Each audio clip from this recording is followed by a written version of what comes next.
संतोष देशमुख हत्या प्रकरणात धनंजय मुंडे यांना सहआरोपी करा, नाहीतर 2 महिन्यांमध्ये आंदोलन करणार। वाल्मिक कराडला जामीन मिळाल्यास महाराष्ट्रात चाक सुद्धा फिरणार नाही, जरांगेंचा इशारा। मुख्यमंत्र्यांनी सभागृहात आपल्याच आमदाराला झापलं, लाडक्या बहिणींच्या विरोधात जाऊ नका अन्यथा घरी बसावं लागेल। फडणवीसांचं अभिमन्यू पवार यांना खडेबोल। फलटणमधील महिला डॉक्टरची हत्या नव्हे आत्महत्या, मृत महिलेच्या हातावरील अक्षर तिचंच। आरोपींनी महिलेचं शोषण करून फसवणूक केल्याचं तपासात उघड। सभागृहात मुख्यमंत्री फडणवीसांची माहिती।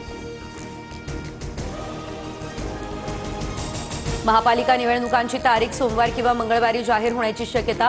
पुढील आठवड्यामध्ये राज्य निवडणूक आयोगाची पत्रकार परिषद होण्याचा अंदाज।